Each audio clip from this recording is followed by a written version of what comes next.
నేను consultant pharma doctor. దురదృష్టవశాత్తు మొన్న ఆదివారం నాకు ఉదయం తేలు కుట్టి ఆ తేలు కాటుకు ప్రమాదానికి గురైనా నేను వెంటనే నాకు ఇదివరకే ముందు కొద్దిగా గుండె సమస్య ఉంది, నాకు బీపీ ఉండింది, కొద్దిగా గుండె సమస్య ఉంది. ఈ తేలు కాటు జరిగినప్పుడు ఆ యొక్క విష ప్రభావం ప్రధానంగా గుండె మీద ఉంటుందనే విషయం నాకు తెలుసు. అందుకే భయపడి వెంటనే నేను రోజువారీగా వేసుకునేటువంటి ట్యాబ్లెట్ సాకుబిటాన్ అనేటువంటి బ్రాండెడ్ ట్యాబ్లెట్ వేసుకున్న తర్వాత ఆ విష ప్రభావం ఇన్ఫ్లమేటరీ ఎఫెక్ట్ ఉండకూడదని వెంటనే డెక్సామెథాజోన్ ట్యాబ్లెట్ వేసుకున్నా. ఆ తర్వాత ఇమ్మీడియట్గా మన కడప పట్టణంలో పాలెం పాపయ్య వీధిలో ఉన్నటువంటి లైఫ్ లైన్ హాస్పిటల్కు వెళ్ళి అక్కడ చికిత్స తీసుకోవడం జరిగింది. అక్కడ డాక్టర్ గారు ఏం ట్యాబ్లెట్లు వేసుకున్నావు అని చెప్తే మొత్తం చెప్పిన. సార్ నేను ప్రజోసిన్ అనేటువంటి ఈ తేలుకాటు విరుగుడు మంది ఏదైతే ఉంటుందో ఆ ట్యాబ్లెట్ 5 mg కూడా వేసుకున్నాను సార్ అని చెప్పారు. సరే అంటే నన్ను అడ్మిట్ చేసినారు. నా యొక్క హార్ట్ యొక్క పనితీరు ఏంటి అనేసి మానిటర్ పెట్టి గమనిస్తూ ఉన్నారు. ఈ పరిస్థితుల్లో అక్కడ ఫ్రూసిమైడ్ అనే ఇంజెక్షన్ కూడా వేయడం జరిగింది. అదేవిధంగా మధ్యాహ్నం ఆయన ఇంటికి వెళ్తూ అక్కడ ఉన్నటువంటి డ్యూటీ డాక్టర్కు సమయం అయింది కదా, దాదాపు 5-6 గంటలు అయింది, ఆయన ప్రజోసిన్ వేసుకొని మళ్ళీ ఇంకొక ట్యాబ్లెట్ వెయ్యి అని చెప్పేసి ఆమెకు సూచించినట్టున్నాడు. ఆమె నా దగ్గర ఆ ట్యాబ్లెట్ వేసుకోమని ట్యాబ్లెట్ ఇచ్చింది. ఆ ట్యాబ్లెట్ వేసుకున్న తర్వాత మరి ఈ మందులన్నీ కూడా ఓవర్ డోస్ అయిపోయి నా మీద ప్రభావం చూపించాయో ఏమో, ఉన్న పల్లంగా నా బీపీ పడిపోయింది. 90/60 అని చెప్పేసి అక్కడ మానిటర్లో చూసినాం. వెంటనే పరిస్థితి విషమిస్తుందేమో, ఏంది ఇలా ఉంది నా పరిస్థితి అని చెప్పేసి అక్కడ ఉన్న డ్యూటీ డాక్టర్ని అడిగినాం. అమ్మ నాకు బీపీ పడిపోతా ఉంది, ఒక సెలైన్ పెట్టు తల్లి అని అడిగిన. సార్ లేడు, భోజనానికి పోయినాడు, మీకు కార్డియాలజీ కన్సల్టెంట్ అవసరము, మనకు డాక్టర్ రాజశేఖర్ రెడ్డి గారు అని చెప్పి ఒక డాక్టర్ ఉన్నారు మన కడపలో, ఆయన ప్రజెంట్ అందుబాటులో లేరంట, నేను కనుక్కుంటానన్న, ఫోన్ చేస్తానన్న అని చెప్పి కొంత ఆమె ప్రయత్నించింది. ఆ పరిస్థితుల్లో కన్సల్టెంట్ కార్డియాలజిస్ట్ మనకు దొరకటం లేదు, మీరు శ్రీశ్రీ హోలిస్టిక్ హాస్పిటల్కి వెళ్తే బాగుంటుంది, నేను రెఫర్ చేస్తానని చెప్పి ఆమె రెఫర్ చేసి డాక్టర్తో రబ్బానీ సార్తో కూడా మాట్లాడి ఈ మాదిరి పంపిస్తానని చెప్పి చెప్పింది. నేను కూడా చెప్పిన, అమ్మ అక్కడ డాక్టర్లు ఉన్నారో లేదో కనుక్కోతల్లి, నేను ఆడిపోయినాక మళ్ళీ ఇబ్బంది పడకుండా అని కూడా చెప్పిన. సో అప్పుడు ఆమె ఏంటంటే అక్కడ ఉన్నారు, కన్సల్టెంట్ కార్డియాలజిస్ట్ ఉన్నారు, మీరు వెళ్ళండి అని చెప్పి అభయం ఇస్తేనే నేను అక్కడికి పోయినా. ఆడికి పోతే నేను పోయింది దేనికి సార్, బీపీ ఫ్లక్చువేట్ అయ్యి హైపోటెన్షన్తో బ్లడ్ విజన్తో నేను నడచలేని పరిస్థితిలో నేను వీల్ చైర్లో పోయి నేను ఆటోలో పోయి అక్కడ దిగితే అక్కడికి పోయిన తర్వాత అక్కడ ఎవరు నన్ను పరీక్షించారో నాకు అర్థం కాలే. వాళ్ళు క్వాలిఫైడ్ డాక్టర్లా కాదా అనే విషయమే నాకు తెలియదు.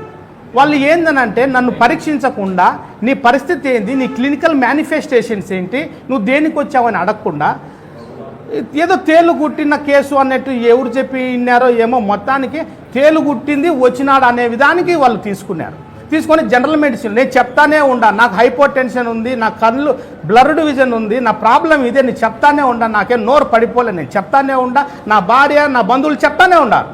అయినా కూడా వాళ్ళు వినకుండా నాకు ఇవ్వాల్సినటువంటి మెడికేషన్ ఇవ్వకుండా మరి ఎందుకో మరి నాకు తెలిసి వాళ్ళు 3 రోజులు అడ్మిట్ చేయాలా, వీడిని ఐసీయూలో పండబెట్టాలా, వీని దగ్గర డబ్బులు గుంజాలని అనుకున్నారనేమో వాళ్ళ ఉద్దేశం కూడా కన్ఫర్మ్ అయింది. నేను అది కూడా చెప్తా.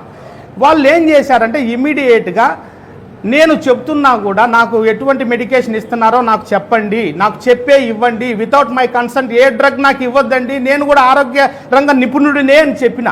అయినప్పటికీ ఒక నర్సు ఎవరో వచ్చింది, ఎవరో ఫోన్ చేసినారంట, శంకర్ దాదా ఎంపీ వేరే ఏటీఎం బెయిరా అంటే వీళ్ళు మందులు వేసినట్టు ఎవరో డాక్టర్ ఫోన్ చేసి చెప్పినాడని చెప్పి బెంజోడైజిపిన్ నార్కోటిక్ డ్రగ్స్, మిడాజోలం, అదేవిధంగా హ్యాలోపెరిడాల్, నేనే మెంటల్ వచ్చినాను ఈ హాస్పిటల్కి, నాకు హ్యాలోపెరిడాల్, అదేవిధంగా సెంట్రల్ అనాల్జీసియా ఏదైతే ట్రమాడాల్ ఉందో అది కూడా నార్కోటిక్ డ్రగ్స్ అండ్ సైకోట్రోపిక్ సబ్స్టెన్సెస్లో రీసెంట్గా చట్టంలో చేర్చినారు. ఇటువంటి ప్రమాదకరమైన మందులు నాకు ఎందుకు ఇస్తున్నారు, మీరు ఇవ్వద్దని చెప్పి నేను ప్రతిఘటించినప్పటికీ కూడా నాకు ఆ డ్రగ్స్ బలవంతంగా వేసినారు, కుట్రపూరితంగా. ఇది ఒక నేరపూరిత చర్య అని చెప్పేసి నేను చెప్తా. ఎందుకు అంత బలవంతంగా ఇచ్చి నా ప్రాణాన్ని ఎందుకు మీరు ఇబ్బందులకు గురి చేయాలని చెప్పి నేను అడుగుతా ఉన్నా. ఎప్పుడైతే నాకు ఈ మందులు ఇచ్చినారో నా బంధువులు అక్కడే ఉన్నారు, అందరు చూస్తానని ఉన్న పలంగా నా రెస్పిరేషన్ పడిపోయింది. 95% ఉన్న రెస్పిరేషన్ 60% పడిపోయింది. దాన్ని చూపిస్తున్నారు. సీరియస్గా ఉంది, ఇమ్మీడియట్గా ఐసీయూలో పండబెట్టాలా, ఆక్సిజన్ పెట్టాలా అని చెప్పి ఆక్సిజన్ తీసుకొచ్చి పెట్టారు. లేదంటే చచ్చిపోతాడని భయపెడుతున్నారు. ఈ రకంగా చేసి బయటికి తీసుకెళ్ళి బేరాలు ఆడుతున్నారు. రోజుకు 15,000 అవుతుంది. ముందు 5,000 కట్టండి, మళ్ళీ 10,000 కట్టండి, మళ్ళీ ఇంత అవుతుంది. ఇంకొక అతను వచ్చాడు, ఏసీ రూమ్ అంటాడు, డబల్ ఏసీ అంటాడు, వార్డు ఏసీ వార్డు అంటాడు, బేరాలు ఆడడం మొదలుపెట్టినారు. సో ఈ రకమైన పరిస్థితిని గమనించిన మరి నాకు ఇవ్వాల్సిన ట్రీట్మెంట్ ఇవ్వకుండా నాకు కాంట్రా ఇండికేటర్ అయినటువంటి మెడిసిన్ ఇస్తా ఉన్నారు. ఎందుకు ఇలా చేస్తున్నారు? నా రెస్పిరేషన్ ఆల్రెడీ పడిపోయింది. ఈ పరిస్థితికి ఆ రోజంతా సైలెంట్గా ఉన్నాం. ఎందుకంటే వాళ్ళ హ్యాండ్లో ఉన్నాం. ఎనస్థీషియా ఇచ్చినారు, సెడేషన్ ఇచ్చినారు. మత్తులో ఉండా, కాలు చెయ్యి కదలడంలే, బ్రెయిన్ ఒకటి పని చేస్తుంది, పైకి చూస్తానా ఏం చేయాలో తెలియటంలే. పైగా నా ఒంటి మీద బట్టలన్నీ తీసేసినారు. బయటికి పారిపోదామా, వీళ్ళ దగ్గర నుంచి బతికి బయటికి పోదామా అంటే బట్టలు లేవు ఒంటి మీద. ఒకటి ఏందో కప్పినారు అంతే, ఒకటి బ్లూ కలర్ది ఏందో గ్రీన్ కలర్ది డ్రెస్ వేసినారు. ఆ పరిస్థితుల్లో ఏమీ చేయలేని పరిస్థితి. సరే అట్టే ఉండిపోయా. పొద్దున మెలకు వచ్చింది, నాకు కొద్దిగా శక్తి వచ్చింది. పోయి డిశ్చార్జ్ అయిపోదాం మేడం, నన్ను ఏమైంది నా పరిస్థితి, నా డిశ్చార్జ్ చేయండి అని అడిగినా. ఎవరో ఒక మనిషి వచ్చినాడు. ఏమి ఉండు 2 రోజులు పోదులే, చల్లంగా పనుకో ఏసీలో అంటాడు. నేను వచ్చింది దేనికి? మీరు ఏసీలో నేను అత్తగారికి అల్లెం తినడానికి వచ్చినానా? ఒరే నాయన నన్ను డిశ్చార్జ్ చేయండి రా తండ్రి అని చెప్పి అడిగిన. దానికి చేయలే. ఇమ్మీడియట్గా ఆ హాస్పిటల్ ఓనర్ ఎవరో నెట్లో నెంబర్ చూసి ఫోన్ చేసిన హైదరాబాద్కు. ఫోన్ చేస్తే ఆ మనిషి దొరకలే. వెంటనే డిఎంహెచ్ఓ గారికి ఫోన్ చేసిన. సార్ నన్ను ఈ మాదిరి ఠాగూర్ సినిమాలో చూసినట్టుంది నాకు ఇదంతా కూడా, సార్ నన్ను బయటపడేయండి సార్, నన్ను రక్షించండి సార్ అని ఫోన్ చేసిన. ఆయన మరి పాపం ఆయన అధికారి ఏం చేస్తాడు, నువ్వు రిటర్న్ కంప్లైంట్ అని అన్నాడు. నేను వాళ్ళకి చెప్పిన, నేను డిఎంహెచ్ఓ గారికి ఫోన్ చేసిన, మీ ఓనర్కు నేను ఫోన్ చేసే ప్రయత్నం చేసిన, నన్ను దయచేసి ఇక్కడి నుంచి పంపించండి, నాకు ఇంకా ఏ ఇంజక్షన్లు వేయొద్దండి అని చెప్పి నేను వాళ్ళని గట్టిగా అడిగితే అప్పుడు డిశ్చార్జ్కి పెట్టినారు. సో ఈ రకమైన పరిస్థితి. సార్ నేను పోయింది హైపర్ టెన్షన్ సమస్యతో పోతే నాకు దానికి ట్రీట్మెంట్ ఏమి ఇవ్వకుండా నాకు మత్తు సూదులు ఎందుకు వేసినారనేది నేను అడుగుతాను. సార్ నన్ను ఒక్కనే ఎందుకు చేసినారనంటే ఇది నాకు మాత్రమే తెలిసి నా సంఘటన నా సెల్ఫ్ కాబట్టి నాకు తెలుస్తుంది. ఈరోజు పొద్దున ఇద్దరు ముగ్గురు ఫోన్ చేసినారు. నేను దాన్ని కూడా నేను సోషల్ మీడియాలో పెట్టిన. సేమ్ ఒక ఆమె వేంపల్లి దగ్గర ఏదో ఊరు చెప్పింది, ఆమె కూడా అదే ప్రాబ్లం. ఒంటిమిట్ట నుంచి ఒకరు ఫోన్ చేసినారు. నేను మాధవరం నుంచి ఒక సుబ్బమ్మ అనే ఒక ఆమె ఫోన్ చేసింది. అందరికీ ఇదే రకంగా జరుగుతుందని వాళ్ళు చెప్తున్నారు. నేను ఆ రోజు అడ్మిట్ అయిన రోజు ఆదివారం సాయంత్రము ఒక మనిషి ఇట్లా పేపర్లు పట్టుకొని తిరుగుతున్నాడు. ఏమి రానంటే పక్కకు తిరిగి చూస్తే బిల్లులు ఎందుకు ఇన్నేసినారు, మమ్మల్ని ఎప్పుడు డిశ్చార్జ్ చేస్తారు మీరు, వాడు లబోదిబోమని మొత్తుకుంటాడు. 5-6 రోజులు అయిందంట ఆడికొచ్చి.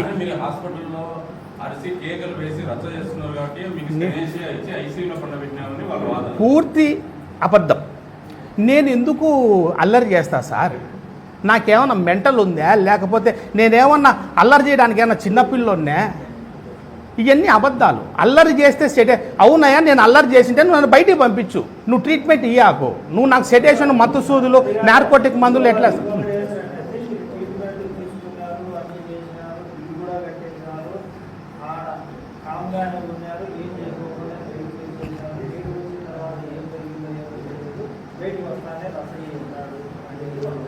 నేను లోపలే రచ్చ చేశాను సార్. ఆ హాస్పిటల్ యజమాని ఎవరో కనుక్కొని ఆయనకు చెప్పాలని చెప్పి నేను ఒకటే చేసిన. ఈ రకమైన పరిస్థితులు, ఈ రకమైన విధానం ఈడ ఎందుకు ఉంది? ఇదేందిరా నాయన, ఇది ఠాగూర్ సినిమాల మాదిరి దోపిడీ కనపడుతుంది సార్. ఏదైనా మెడికల్ మాఫియా సార్. ఇది ఠాగూర్ సినిమాలో ఒక సీన్ చూపించుండొచ్చు సార్. నాకు మొత్తంగా బిల్లు వచ్చింది 20,433 రూపాయలు వేశారు. వాళ్ళు చెప్పేటి అన్ని తప్పులే, అబద్ధాలే. ఇదో మా దగ్గర బిల్లులు, ఇదో తీసుకోండి, ఇది మాకు ఇది వాళ్ళు ఇచ్చిన బిల్లులే. నేను కూడా ఇస్తాను సార్, వాళ్ళు ఇచ్చింటే. సార్ వాళ్ళు సార్ నాకు తెలిసి ఈ ఇష్యూ బయటకు వచ్చింది కాబట్టి నేను అందుకే కడప జిల్లా కలెక్టర్ గారిని డిఎంహెచ్ఓ గారిని చేతులు జోడించి అడుగుతా ఉన్నాను సార్. వాళ్ళు ఖచ్చితంగా ఇవన్నీ కూడా రికార్డ్స్ మారుస్తారు. వాళ్ళు సీసీ ఫుటేజ్ తీసుకోండి దయచేసి అధికారులు. ఆ హాస్పిటల్ యొక్క సీసీ ఫుటేజ్ నేను అడ్మిట్ అయినప్పటి నుంచి డిశ్చార్జ్ అయినంత వరకు సీసీ ఫుటేజ్ సెక్యూర్ చేయండి. వాళ్ళు అన్నీ మారుస్తారు. నా దగ్గర వివరాలు ఉన్నాయి, నా దగ్గర ఎవిడెన్స్ ఉంది, ఐ విట్నెస్లు ఉన్నారు, నాతో పాటు నా స్నేహితుడు వైద్య నిపుణుడు అతను డాక్టర్ కూడా వచ్చాడు, వాళ్ళందరూ రేపు కోర్టులో నిలబడతారు. మీరు సాక్ష్యాధారాలు మారిస్తే ఒప్పుకునే పరిస్థితి లేదు. అధికారులను ఒకటే విన్నవించుకుంటున్నాం, దయచేసి వాళ్ళ దగ్గర నుంచి అన్ని రికార్డులు తీసుకోండి అని నేను ఆల్రెడీ ఇదివరకే కలెక్టర్ గారికి, డిఎంహెచ్ఓ గారికి నేను లేఖలు రాసిన, కంప్లైంట్ పెట్టిన. వాళ్ళు ఎన్నైనా మారుస్తారు. ఆయన డాక్టర్ గారు ఎవరైతే మొన్న ప్రెస్ మీట్ పెట్టారో, ఆయన 1 టౌన్ పోలీస్ స్టేషన్లో ఆయన ఫిర్యాదు ఏదైతే ఇచ్చారో దాంట్లో ఆయన ఒప్పుకున్నాడు. నాకు సెడేషన్ ఇచ్చారు, నాకు నార్కోటిక్ మందులు ఇచ్చారు, నాకు ట్రమాడాల్తో పాటు హ్యాలోపెరిడాలు, అదేవిధంగా మిడాజోలం, బెంజోడైజిపిన్ డ్రగ్స్ సరిగి, గంజాయి కంటే దారుణమైనటువంటి మత్తునిచ్చే డ్రగ్స్ సరిగి నాకు ఎందుకు వేస్తారని నేను అడుగుతాను. నా పరిస్థితి ఏంటి? అధికారులు ఏం చేస్తున్నారో సార్, మీరు మీడియా వాళ్ళు, సమాజంలో తిరిగే వాళ్ళు మీకే తెలియాల, వ్యవస్థ ఎట్లుందో మీకు తెలుసు. Very good sir. ఈ సందర్భంగా నేను ఒకటి తెలియజేసుకుంటా ఉన్నా, ట్రమాడాల్ ట్యాబ్లెట్ ఇటీవల కాలంలో విచ్చలవిడిగా దుర్వినియోగం అవుతుందని చెప్పి మన గౌరవ కడప ఎమ్మెల్యే గారు మాధవిరెడ్డి గారు, ఆమె ఎప్పుడైతే ఎమ్మెల్యేగా మొదటిసారిగా కాలు పెట్టిందో అసెంబ్లీలో, ఆమె మొట్టమొదటిసారిగా మాట్లాడింది ఈ ట్రమాడాల్ మందు గురించే. అయ్యా, ట్రమాడాల్ కడప జిల్లాలో విచ్చలవిడిగా దుర్వినియోగపడతా ఉంది, ఇంజక్షన్లు వేసుకుంటా అన్నారు, మత్తుకు బానిసలు అవుతా అన్నారు యువత అని చెప్పి మహాతల్లి ఎవడు కూడా ఆ యొక్క విషయాన్ని ఈ రాష్ట్రంలో ఎవడు మాట్లాడలే. మన కడప జిల్లా ఎమ్మెల్యే మన మాధవక్క మాట్లాడింది. దాని మీద విస్తృతంగా రాష్ట్ర వ్యాప్తంగా దాడులు జరిగినాయి, దాని మీద ఉక్కుపాదం మోపింది ఔషధ నియంత్రణ శాఖ. అయినా కూడా ఈ మెడికల్ మాఫియా ఏ విధంగా తయారైందంటే, ఎంత చర్యలు తీసుకున్నా, ఎంత దాడులు చేసినా, ఎంత నిఘా పెట్టినా కూడా ఏదో విధంగా ఈ మందులు దుర్వినియోగం అవుతానే ఉన్నాయి. కాబట్టి నేను అడుగుతాను మన కడప జిల్లా ఎమ్మెల్యే గారిని కూడా కోరుకుంటున్నాక, నేను చేతులు జోడించి వేడుకుంటున్నా, ఈ రకంగా ఆసుపత్రిలో అధికారికంగా ఎంత బాధ్యతగా ఉండాల్సినటువంటి వైద్యులు ఈ రకంగా బెంజోడైజిపిన్స్, మీరు మాట్లాడింది ఓన్లీ ట్రమడాల్ గురించే, బెంజోడైజిపిన్స్, అదేవిధంగా ఈ మత్తు మందులు, హ్యాలోపెరిడాల్, సైకోటిక్ డ్రగ్స్, ఇటువంటి మందులు ఈ రకంగా ఇస్తున్నారు. దయచేసి అధికారులకు మీరు కూడా చెప్పండి, దీని మీద పెద్ద ఎత్తున కమిటీ వేయాలి. ఇటువంటి పరిస్థితి అదే సార్, అది ఇవ్వలేదు, వాళ్ళు ఇచ్చినట్టు ఇవ్వాల. ఒకవేళ నిజంగా మీరు ఇచ్చునుంటే, అధికారికంగా ఇచ్చునుంటే, మీ యొక్క మెడికల్ పర్యవేక్షణ ఇచ్చుంటే రికార్డు రాయాలా. రికార్డు రాయకపోవడం పెద్ద నేరం. ఒకవేళ రికార్డు ఉండాలి. ఒకవేళ నేను చచ్చిపోయి ఉంటే నా చావుకు కారణం ఏంటని ఇస్తారు వాళ్ళు, చెప్పండి. నేను చచ్చుంటే రెస్పిరేటరీ డిప్రెషన్తో నేను చచ్చిపోయి ఉంటే నా చావుకు కారణం ఏమని రాసిస్తారు? అది తేలు గుట్టింది సచ్చినాడా అంటారు. కానీ వీళ్ళు వేసిన ఈ పనికి మాలిన భయంకరమైనటువంటి నార్కోటిక్ మందులు ఇచ్చినారనేటువంటి విషయం వెలుగులోకి రాదు. వాళ్ళు లయబిలిటీని, క్రిమినల్ లయబిలిటీని తప్పించుకుంటారు. ఇది సాక్ష్యాలను రూపుమార్చడమే, సాక్ష్యాలను తుంగలో తొక్కడమే, అనగదొక్కడమే ఇది. కాబట్టి ఇది నేరపూరితమైన చర్య.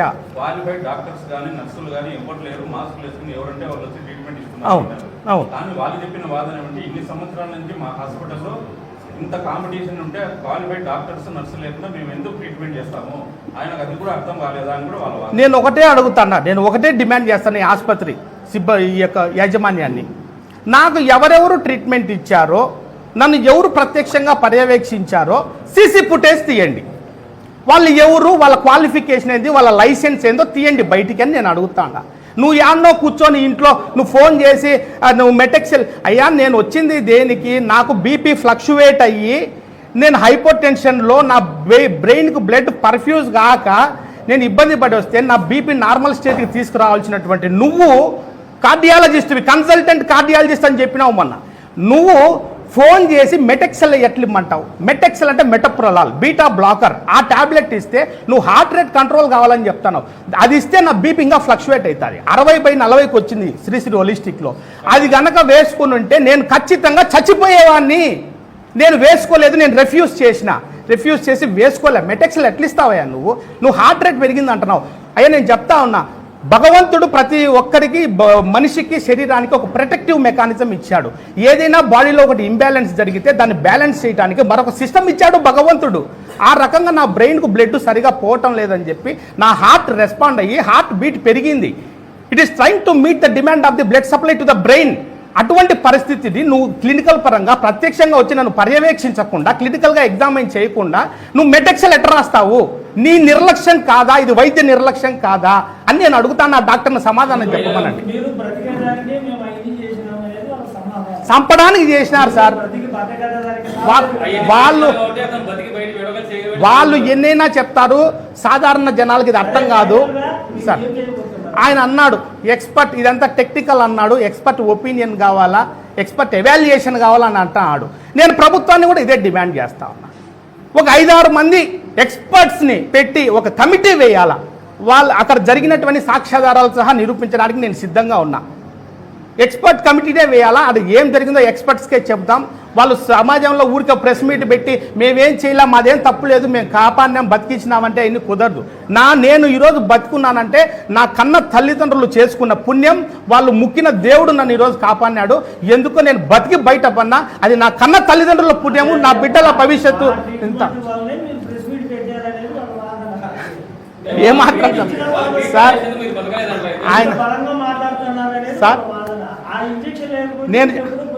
నేను ఇంకోటి కూడా చెప్తా ఉన్నా, నిన్న సాయంత్రం వరకు నా పరిస్థితి ఎట్టుందంటే కాళ్ళు ఎక్కడ వేస్తున్నాను, ఏడ నడుస్తున్నాను నాకే తెలియదు. ఆ మత్తు ఆ రకంగా ఉండింది సార్. సార్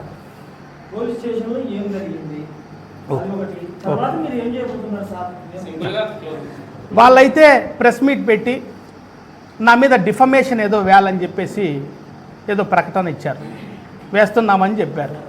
అయ్యా నాకు ఆ హాస్పిటల్ యొక్క ఫేమ్ని డిఫేమ్ చేయాలని కానీ, ఆ రెప్యుటేషన్ని నేనేదో దెబ్బతీయాలని కానీ నాకు ఎటువంటి ఇంటెన్షన్ మెన్స్రియా నాకు లేదు. నాకు ఆయన శత్రువు కాదు, హాస్పిటల్ యాజమాన్యం నాకు శత్రువు కాదు, ఆయన ఎవరో నేనెవరో నాకు ఎటువంటి పరిచయం లేదు. నాకు జరిగిన అన్యాయాన్ని ఒక వీడియో కంప్లైంట్ అంటాను నేను దాన్ని. అది వాళ్ళ రెప్యుటేషన్ డ్యామేజ్ చేయడానికి ఇచ్చిన ఫాల్స్ ప్రాపగండా అయితే కాదు. నేను అదే చెప్తాను. అదే అండి. అయితే వాళ్ళు ఏ విధంగా అయితే పోలీస్ స్టేషన్లో కంప్లైంట్ ఇచ్చారో నేను కూడా 1 టౌన్ పోలీసుల వారికి, అదేవిధంగా కడప డిఎస్పీ గారికి, కడప ఎస్పీ గారికి కూడా క్రిమినల్ కంప్లైంట్ ఇవ్వడం జరిగింది. వాళ్ళు ఏదైతే నా పట్ల నేరపూరితమైనటువంటి చర్యలకు పాల్పడ్డారో భారతీయ న్యాయ సంహితలోని పలు సెక్షన్ల కింద, అదేవిధంగా narcotic drugs and psychotropic substances act కింద వాళ్ళు చేసినటువంటి చట్ట వ్యతిరేక చట్ట ఉల్లంఘనలకు గాను ఖచ్చితంగా కఠినపరమైన నేరపూరితమైన చర్యలకు నేను క్రిమినల్ చర్యలు తీసుకుంటాను. ఖచ్చితంగా నేను కోర్టుకు వెళ్తాను. వాళ్ళు చేసిన మెడికల్ నిర్లక్ష్యం, ఇది మెడికల్ నిర్లక్ష్యమే కాదండి, ఇది క్రిమినల్ నిర్లక్ష్యం, క్రిమినల్ నెగ్లిజెన్స్ అని చెప్పి నేను చెప్తా. ఖచ్చితంగా నేను కోర్టుకు వెళ్తా. వాళ్ళని జైలుకు ఈడ్చేంత వరకు నేను వెనుకడుగా వేయనని చెప్పి కూడా ఈ సందర్భంగా నేను తెలియజేస్తాను. ప్రజెంట్ పోలీసులు ఎటువంటి ఎఫ్ఐఆర్ చేయలేదు సార్. వాళ్ళు ఎఫ్ఐఆర్ చేయకపోతే ప్రైవేట్ కంప్లైంట్ వేయడానికి కూడా నేను వెనుకాడను.